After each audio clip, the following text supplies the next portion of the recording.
The HYNNIEWTREP Integrated Territorial Organization on Friday had informed on the memorandum submitted to Chief Minister of Meghalaya Conrad K. Sangma on 29 April 2022 to oppose the setting up of casinos in the state of Meghalaya.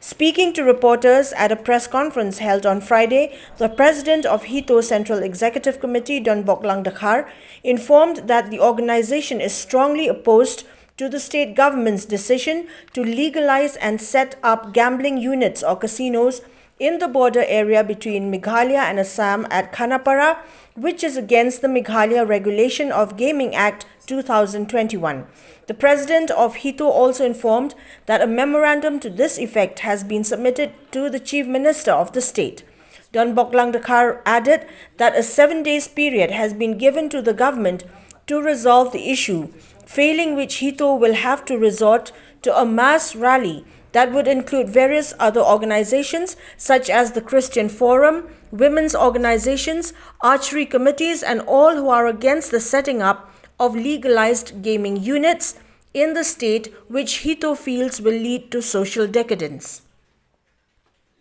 Casino Riboy District ke Bahajor ba Khanapara kartum ketuka Meghalaya Regulation Gambling Act arpo way.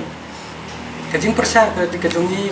kadai buwang ban legalized no yaki kam khalai. Hapo gejala gojungi. Kaba mindal apek katkum ketuka anjung ketuka balade ka gazet arpo way ni lap ba wat yaka archery ro. Hakaway kaleng na najarong ki ong ba yakatir na negatika set team set khanam kinum untho ba to ka an handa indala poisa po nilap ka archery ko ka kala dai ka set khanam te ka ba sung phla hadu menta kumno bangi hadu menta yaka set team ni khen bet ba ka dai ka sport ka traditional game jumi tingim pediang hi bat minum sha dalai bi yakum kini ki casino ki pan wan hapo chela ko jumi bat harpo ke gazer claim dimension banong bansna tang hapo Khanapara jorbat bat sikibata sigwaila ai license kila abi bansna harano banong let's say hanne ko pausai ba kum se tong ba sela u chief minister jingi nang satang kan pareng handre ka ani danang bhaban pule pati sikham ga hapo kan notification ka kren kumai ule kumai te kumbangi tep hi ka jala jungi ka bon ki rungai kristan bangim ju entertain bat ngim sha hero ba ngin ngop ki kam khalai bat ki kam sne ki wat bon ki long kme ki long kpa ki ba hadu mentang idang ya khon ban yele persya kum ka kiat kum rock ten dalawan ka khalai le ka ba ma tam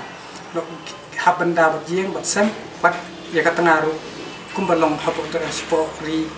jela ki kidang hab ban benda te ngi kum ka seng balang ko ba pe check in lang salang chong ka jet ndriang nin pediang satya kum ikine kam khalai ki pan wan hapo ke jela bi chungi bat hakan ni ngil ai to ka dor khas ko ba clear ba kat kum ka to notification ru ngila I ba umut ban kon thop lot ya bar khot ki kam khalai ka bo mut kum ka gaming parlor ru ka ba ki khana ki sai ya la kai melen ya ka to ru mut man kon thop no to ka bo mut ki khana ki badan ki ba menta ka por ka ba hiran ka kam ka jam te lada kum ki to ru hapan pengat hakatak ta shay ai kalaway ngingin bala susana kata kaway ka ba ngingi ka ba dai ban yakran ban pendu pendam ban pentri kam ya kan ya an hapo gejala ge nila kran shay ba hadien ni osngi nada kimle ngingin khot raka mass public rally in khot lang yaki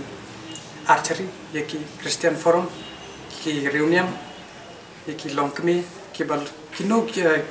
Perok kenhon ki ba persya ya kam sneo hapo gejala jungi bangin mi banan bangin persya ya ki kam sneo hapo gejala jungi